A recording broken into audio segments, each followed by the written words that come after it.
Good afternoon, First Squad. I am your squad leader, Staff Sergeant Velagapudi, squad leader for First Squad, 2nd Platoon, Bravo Company, 520th Infantry, 101st Airborne Division. This is a mission brief and it is unclassified. The purpose of this brief is to outline all the steps we will take in order to initiate a squad ambush in order to prevent enemy forces from establishing a comms jamming device in our area of operations. The outline for this brief is as follows. I will discuss the placement of the teams, engagement criteria and pace plans, and actions following the ambush and withdrawal plan.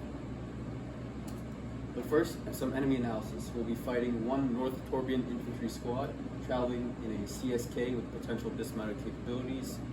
They will have a similar composition to a United States Infantry Squad, and they'll be traveling north along Route 345.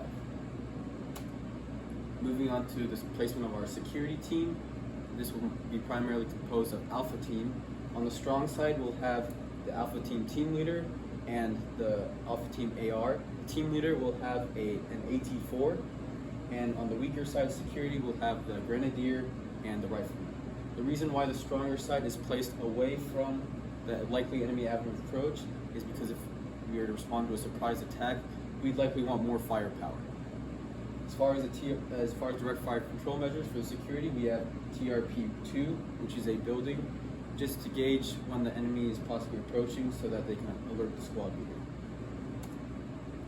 Moving on to the support by fire, this is composed of a gun team, an AG with an AT-4, and a gunner with an M240 Bravo. The direct fire control measures are TRP-1, which is a bridge along Route 345.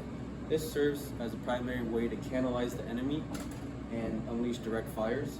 And also we have a fire protective line Alpha Alpha 2468, which serves as a boundary between the enemy and friendly forces, which if the enemy were to cross, they would know to retreat back to the release point. Moving on to our assault team.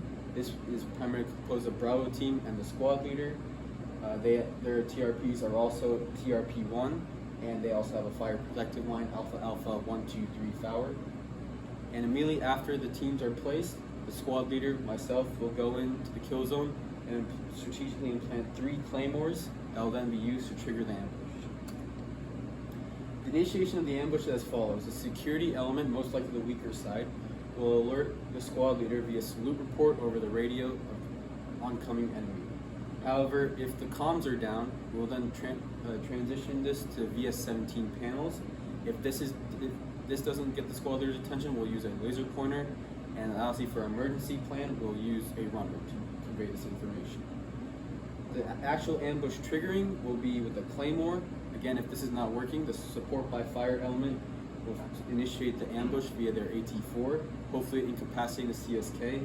If this doesn't work as well, our contingency plan will be the squad leader fires the first shot and we mass our effects of fire at the engine of the CSK. The engagement criteria for the assault team is as follows. They will fire once the ambush has been started, if it's the claymore, if it's the AT-4 on support by fire, and they will basically start the ambush and then they will target the highest casualty weapons first. The contingency plan for the ambush is if they receive fire from a larger enemy, they will then proceed to break contact, in which the squad leader will signal this to the other teams as well, hopefully by radio, but if comms are down, we'll use a VS-17 panel. If this doesn't work, we will use a whistle, and if this doesn't work, we'll send a runner.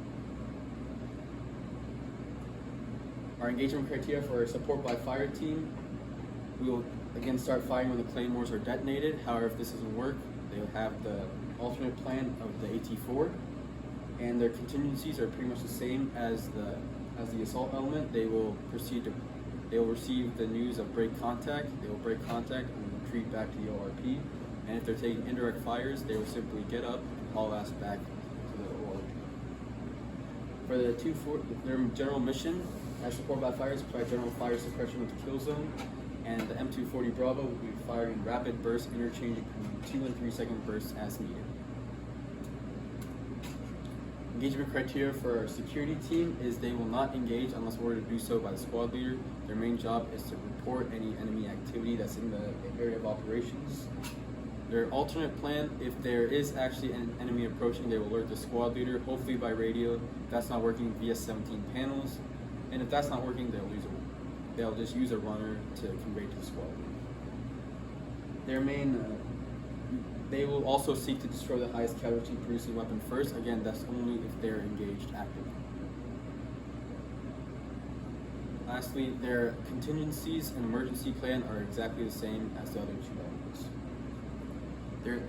After we have gained fire superiority and eliminated any enemies in the area, we will then proceed to clear the objective.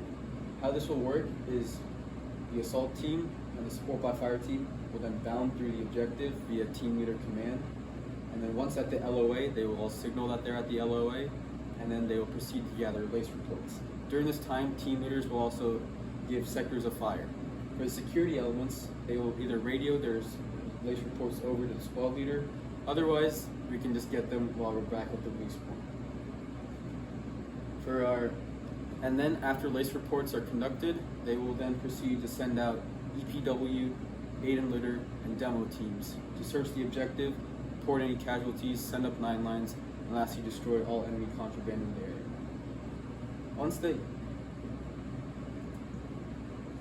Once all the enemy contraband has been obtained by the EPW team, we will then initiate the red, white, and blue plan, which involves, on the command of red, the assault team will then exfil out back to the release point, while the support by fire will then change their M240 to a bipod setup. On the command of white, the support by fire will then exfil back to the RP, and then on the command of blue, burning, the charge will be ignited on all the enemy contraband by the demo team, and the security element will make their way back to the RP. When there's an explosion, the demo team and the rest of the security will make their way back to the RP.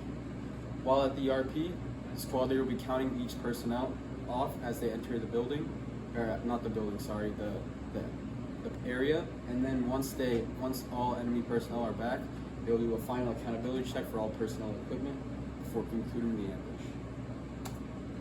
Movements and contingencies that will be addressed during this ambush. All movements conducted will be tactful. We will be moving with maximum security at all times, and we will observe noise and light discipline. Our alternate method of communication will be via 17 panels if radios are down. If this also doesn't work, we'll then resort to using whistles and sending orders. Lastly, all accountability of personnel and equipment will be maintained at all times. Here are my references for this brief. FM 1-0.2, map.army, which provided all the visuals, and ATP 3.21-8. Pending any further questions, this concludes my brief.